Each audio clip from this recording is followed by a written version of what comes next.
I didn't figure it out the first time. The first time I walked into my apartment and felt that prickling sensation that something was wrong, I blamed myself. I was exhausted. I was overworked. I'd been running on caffeine and half-sleep for weeks, and stress does weird things to your memory. Stress makes you doubt what you did 5 minutes ago, let alone whether you locked a door 12 hours earlier. So when I came home one night and the overhead light in my kitchen was on, I just stood there with my keys still in my hand and tried to remember if I'd left it that way. I never used that light. It's harsh and buzzing, and it makes my small place feel like a hospital room. I always use the warm lamp by the window, always. But the overhead light was on, bright, unapologetic. And the worst part wasn't even the light, it was the mug. A single mug sat on the counter beside the sink, flipped upside down on a dish towel like someone had just washed it and left it to dry. Not one of my usual mugs, either. Not the chipped one I always grab because it makes my coffee taste like routine. Not the tall one I stole from an office job years ago and refused to get rid of. It was the plain white mug my mother used to buy in bulk because she liked clean simplicity. I hadn't owned one of those in years. My stomach tightened, but I still didn't let myself say it out loud. I still didn't let myself connect the dots. I turned the light off, walked to my bedroom, and checked the closet because that's what you do when you're trying to prove you're not paranoid. Everything was there. Nothing obvious was missing. Nothing looked ransacked. So I told myself the simplest story. Maybe I left the light on. Maybe I forgot. Maybe I was losing it a little. I went to bed, and I slept like someone who'd spent her entire life practicing how to ignore a warning sign. My name is Marin. I'm 32. And for most of my life, I thought the word privacy was something other families got to have. In my family, privacy wasn't a right. It was a mood. It was something you were granted if you were being easy, agreeable, grateful. And it could be taken away the second someone decided you were being distant. My mother, Celeste, had a voice that could turn any sentence into a verdict. Soft when she wanted you to lean in, sharp when she wanted you to back down. She was the kind of woman who called herself an empath, but what she really meant was that she could read you like a map, and she enjoyed navigating your weak points. My father, Grant, wasn't openly cruel. That would have been easier to name. He was the man who smoothed things over, who made excuses, who told you to just let it go like your feelings were trash you could toss out before dinner. He believed the highest virtue was peace, even if peace had to be bought with someone else's discomfort. And my younger sister, Sienna, learned early that rules were negotiable if you were charming enough. When I was a teenager, my mother used to walk into my room without knocking, not even pretending. She'd pick up whatever was closest, my notebook, a receipt, a book, and she'd flip through it with an expression that said, "I have the right to know you." If I protested, she'd smile like I'd told a joke. "Why are you acting like a stranger in your own home?" She'd ask, but it wasn't my home. It was theirs, and I was allowed to live in it as long as I fit their idea of who I was supposed to be. I moved out the minute I could afford it. Not across the country, not dramatically. Just far enough that I could breathe without feeling watched. A modest one-bedroom in Seattle, a building with old carpet in the hallway, and a landlord who fixed things slowly but didn't ask questions. The kind of place you pick when you're trying to be invisible. For the first few months, I felt like I was learning how to be a person. I cooked badly and ate it anyway because it was mine. I arranged my furniture in a way my mother would have called impractical, which was code for not optimized for company. I left laundry on the chair because no one was there to interpret it as a moral failure. And I made a mistake that seemed small at the time. I gave my mother a spare key. She asked for it the way she asked for everything, like it was obvious, like any hesitation was an insult. "What if you lose your keys?" she said. "What if you lock yourself out? What if there's an emergency?" I tried to argue. I tried to laugh it off. I tried to say, "I'll just call a locksmith." And she said, "So you'd rather trust a stranger than your own mother." That sentence landed exactly where she wanted it to land, in the place where guilt lives. in the part of me that was trained to believe love means access. So I handed her the key and I told myself it didn't matter. I told myself I was being practical. That's how it starts. Not with a break-in, with a compromise you'll regret later. After the night of the overhead light and the mug, the little things started stacking up in a way that made coincidence feel less and less believable. A book on my shelf would be pushed deeper, as if someone had taken it out and put it back in the wrong spot. My shower curtain would be pulled to the far end when I always left it in the middle. The throw blanket on my couch would be folded into a square like someone was staging the place for a showing. Then my fridge changed. I came home from work one evening and opened the refrigerator and just froze. The shelves were reorganized with a logic that didn't belong to me. Vegetables up top, sauces grouped together, my junk snacks tucked behind healthier options like they were being punished. Some of my groceries were gone, too, not stolen for money, but replaced. My microwave meals vanished, and in their place were glass containers of soup with handwritten labels in my mother's neat, slanted script. Lentil plus kale, chicken broth, immunity, eat real food, sweetheart. I stared at the containers until my eyes stung. It wasn't just that she'd come in.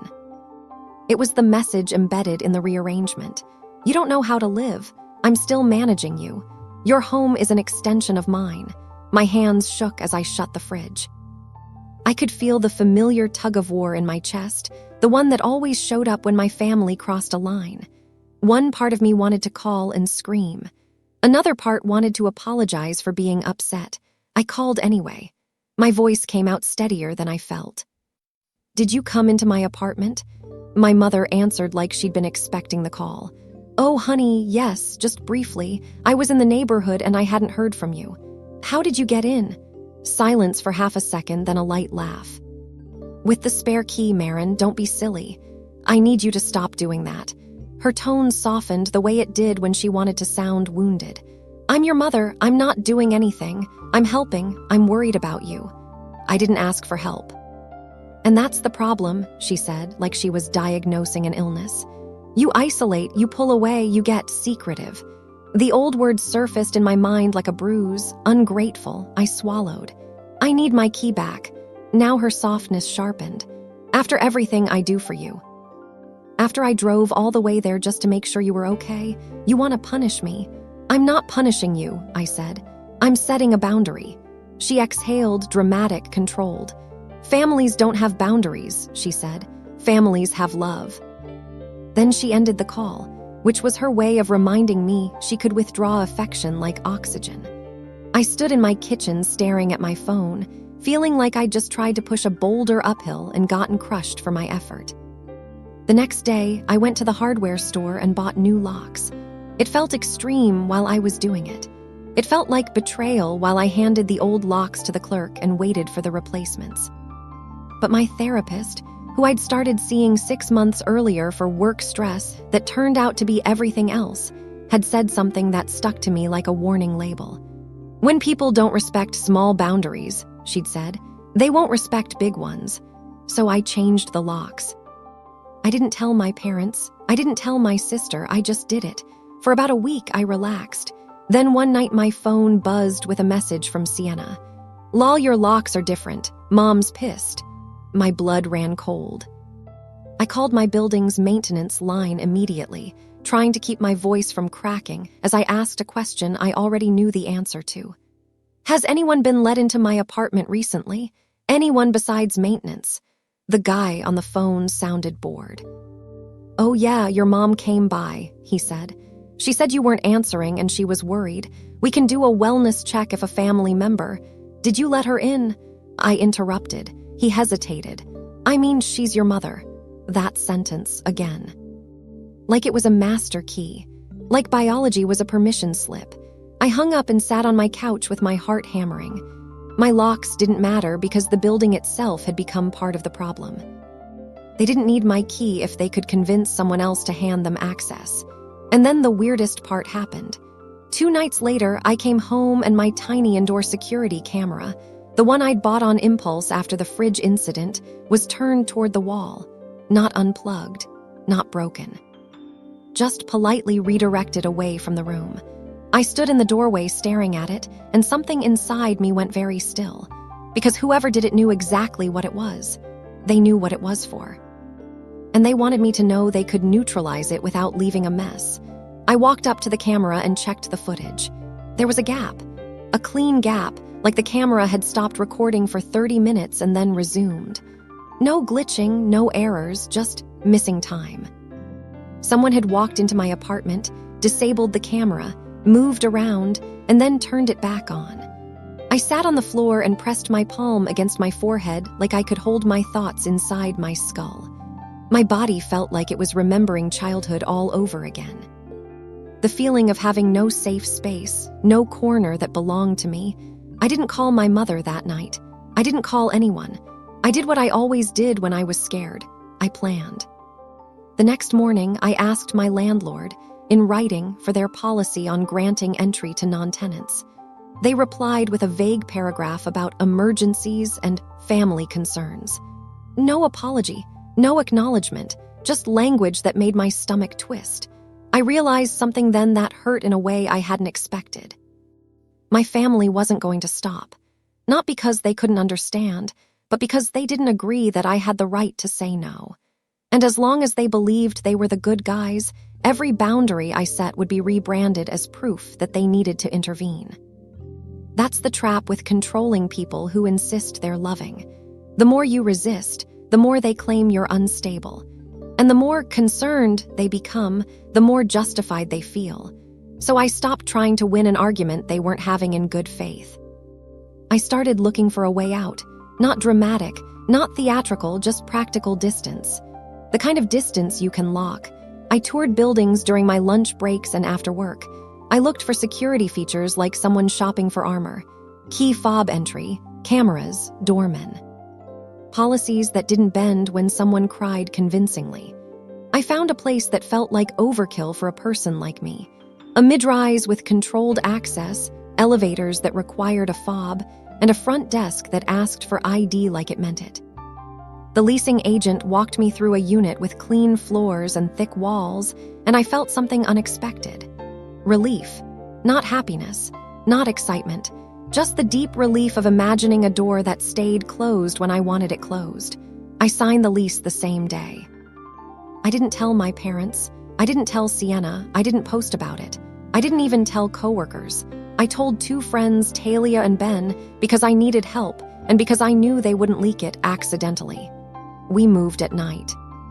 Not because we were doing something illegal, but because secrecy was the only thing my family couldn't argue with. If they didn't know it was happening, they couldn't show up and turn it into a scene. They couldn't stand in my doorway and cry until I caved. They couldn't recruit my father to lecture me about gratitude or my sister to mock me until I doubted myself. Talia arrived with coffee and a seriousness I'd never seen in her. "Tell me what to do," she said. No questions, no judgment, just action. Ben brought a roll of packing tape and didn't make a single joke, which was how I knew he understood it was bad. We packed quickly. Clothes, books, the small things that made my life feel like mine. I left behind gifts my mother had bought me that came with invisible strings. I left behind framed family photos because I didn't want to stare at their faces while trying to heal. I left behind anything that felt like a claim. At 2 a.m, we loaded the last box. I took one last look at my old apartment, my first real attempt at freedom, and felt a wave of grief I didn't expect. Not for the space itself, but for the version of me who'd believed moving out would be enough. I locked the door, slid the keys into an envelope for the landlord, and walked away without leaving a forwarding address. When the new building's front desk employee checked my ID and handed me my fob, they smiled politely and said, "Welcome home, Ms. Hart." I nearly cried over that sentence, not because it was emotional, but because it was normal. It was the sound of an adult being recognized as a person who owned her own life. For 3 days, I didn't check my phone. I kept it on silent, face down. Like a bomb I didn't want to look at. In the new apartment, I slept like someone recovering from a long illness. I cooked pasta and ate it out of the pot because no one would judge me. I took a shower and left the curtain exactly where I wanted it. I breathed and listened to the quiet and tried to convince my nervous system that quiet could be real. On the fourth day, I turned my phone over. It lit up like a crisis. Missed calls stacked on missed calls, voicemails, text messages that moved in a straight line from worry to rage. "Marin, please answer. Are you okay? This is not funny. Call me right now. If you don't respond, we're calling the police." Then there was a post my mother had made publicly with an old photo of me from my college graduation.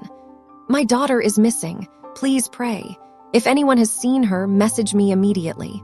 Missing, like I was a runaway pet, like I was property that had wandered off. I stared at the post with a strange sense of detachment, like I was watching someone else's life. The comments were full of sympathy and confusion, people offering to keep an eye out, people asking if I'd been depressed. My mother was building a story in real time, and I could see exactly why. If she framed me as missing, she didn't have to frame herself as the reason I'd left. My phone rang again. Unknown number. Something in my gut told me to answer. "Is this Marin Hart?" A calm voice asked. "Yes, this is Officer Delgado with the Seattle Police Department. Are you safe right now?" My throat tightened, but my voice came out steady. "I'm safe." "Okay," the officer said. "Your family reported you missing, so we needed to confirm. There was also an incident at your previous address. We'd like you to come in and give a statement." I closed my eyes. I didn't need details to picture it. My mother showing up in full panic mode, my father following with clenched jaw and righteous anger, my sister filming or complaining, all of them acting like they were saving me. "What kind of incident?" I asked anyway. "A forced entry attempt," the officer said carefully. "The current tenant called it in."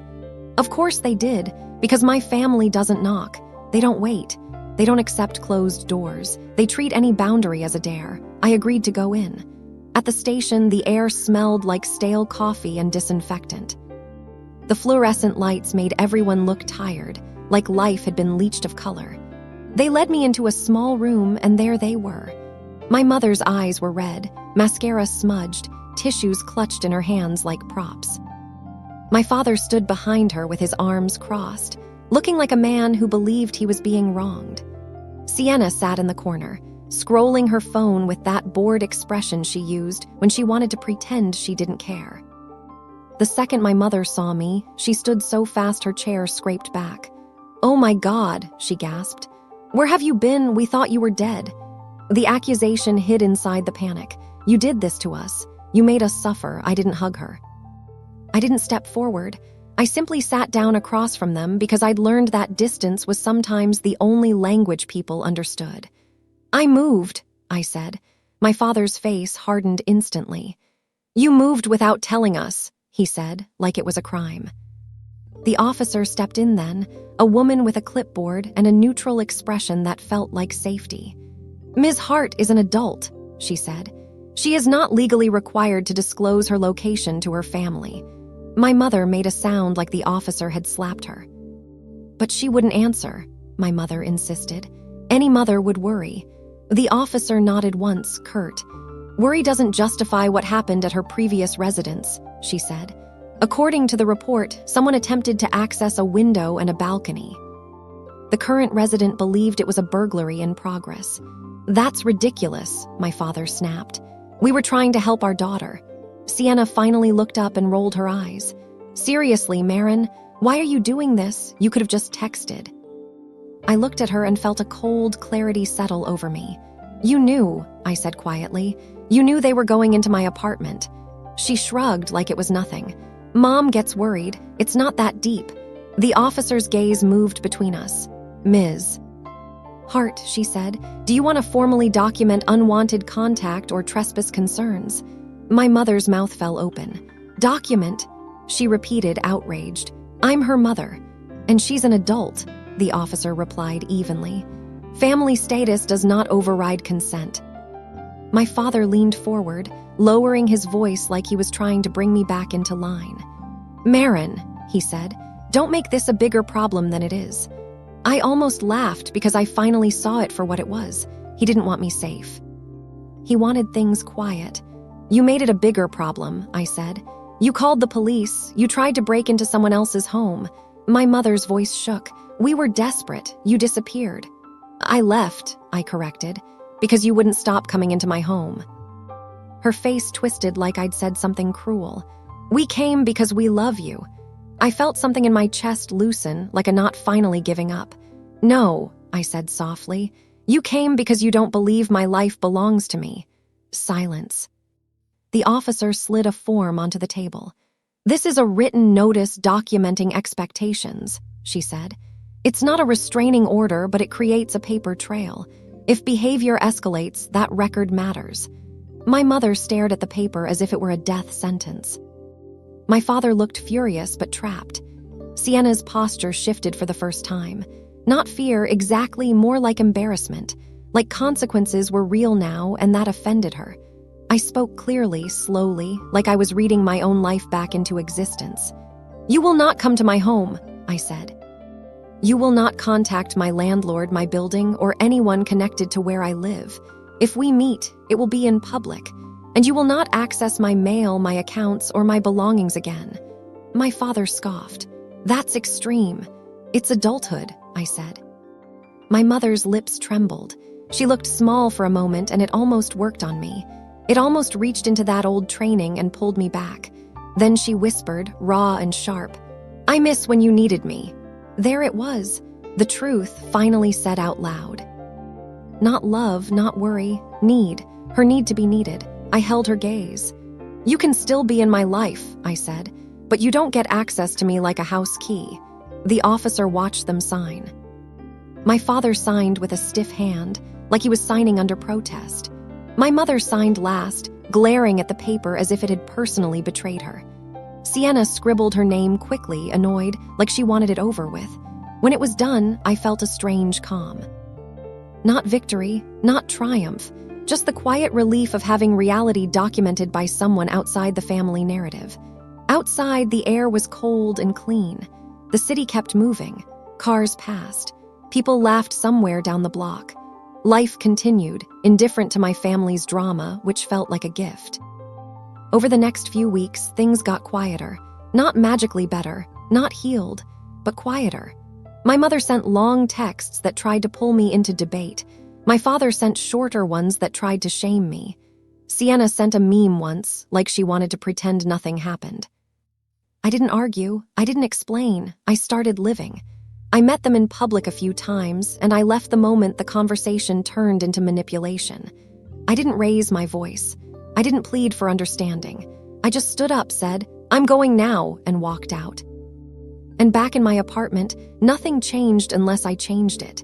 The lights stayed off unless I turned them on. The blankets stayed exactly how I left them. The air smelled like my detergent, my coffee, my normal. For the first time in my life, I wasn't bracing for the sound of a key in a lock that wasn't supposed to turn. People talk about healing like it's some big dramatic moment where you forgive and cry and hug, and everything becomes a movie montage. For me, healing was smaller. Healing was a locked door that stayed locked. Healing was making dinner without imagining my mother's commentary in my head. Healing was waking up and realizing the first feeling in my body was calm, not dread. And the strangest part is this: I didn't disappear to punish them. I disappeared because it was the only way I could finally show up for myself. In a life that was mine. In a home that was mine. In a body that didn't belong to someone else's idea of love.